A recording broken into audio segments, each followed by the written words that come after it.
What's going on, guys? It's the Bag of Tricks here. Welcome back to another video. In today's video, I wanted to go over how I set up my Insta360 cameras for skiing and how I edit the footage to get the most out of it. This guide applies to every 360 degree camera in the Insta360 lineup, which means the X3, X4, X4 Air, and X5. Right now, they're running a Black Friday sale where you can get $220 off the X3, $200 off the X4, $100 off the X4 Air, and $85 off the X5. You also get a free snow bundle when you use my link down below in the description, which is going to be crucial for how we mount the camera for skiing. So don't miss out on that deal if you don't have a 360 degree camera yet. Now is the time to get it. The sale runs through December 2nd. Alright, so when it comes to camera setup, we want to focus on two main things: video quality and audio quality. For the X3, I use 5K 30 frames per second, which is the highest video quality you're going to get on that camera. And for the X4, I use 5.7K 60 frames per second to get that smooth slow-mo. And I'll use that on the X5 as well. If you don't care about slow-mo, then crank up the X4 and X5 to that 8K setting for ultimate video quality. Next up, let's talk audio. All three cameras have a mic wind muff that you can buy. They're pretty cheap and I highly recommend all of them. From there, I suggest putting the camera on the wind noise reduction setting as well. This will allow you to get that super crisp audio.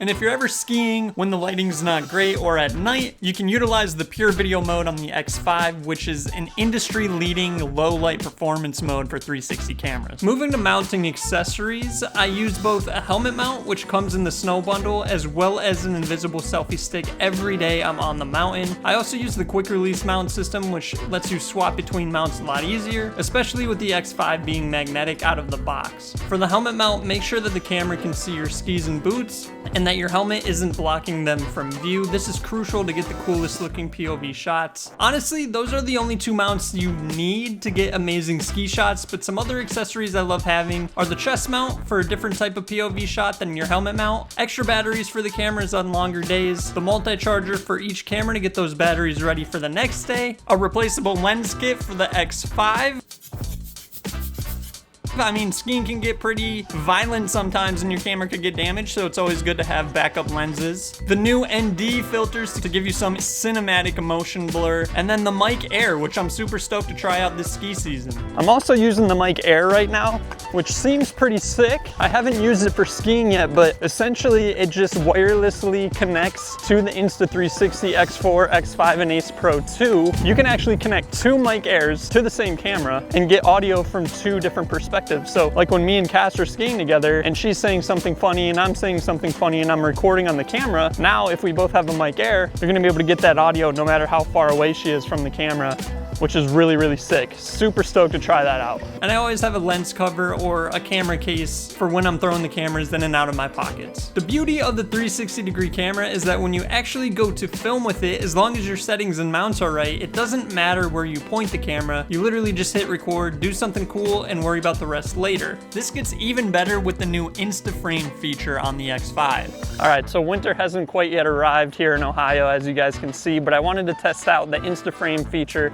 of the X5, which is pretty cool. Essentially what it does is it films me in selfie mode and it gives me a flat video file in selfie mode, but it also films in 360 degrees and you get both files. So I get the selfie file, which is flat. I don't need to edit it or anything. I don't need to reframe. And you get the 360 degree file as well. So if anything crazy is going on and you want to reframe it to like point at Fern, you can do that. All right, so I plug my camera straight into the computer, drag in the clips, and then I open the clip I want to edit in Insta360 Studio. I do all of my initial 360 degree editing in Insta360 Studio, and then I export the finalized non-360 degree clip for use in Adobe Premiere. So for POV shots, I always like to set the zoom to be around 120 and the de-warp to be around 0.5. I feel like that gives it a nice look. And I make sure to always have the direction lock set. Direction lock tries to keep your clip pointed as if you you were using a normal single lens camera. At this point, I'll point the clip in the direction I want, place a keyframe, and play the clip. From there, you can set as many or as few keyframes as you want, depending on your style. I typically set a lot to make it look like I use a normal action camera with one lens, but it's up to you. You can also do this kind of funky look where the camera stays pointed in one direction, but your body like spins beneath you. But to get my style, I'll go frame by frame through any spins, drag the camera view to point towards where my goggles are looking, like you can see here, and then I'll set a keyframe. I always try to keep my goggles and my helmet out of the shot.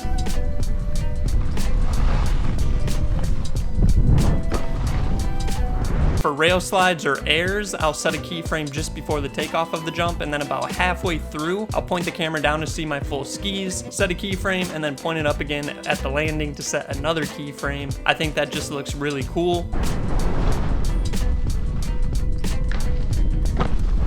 And for the invisible selfie stick shots, I honestly always just use the auto tracking feature that Insta360 Studio has. It's so good, it doesn't require any keyframing, and once it's done tracking, you can just set the zoom and dewarp values you like and export. It's just that simple.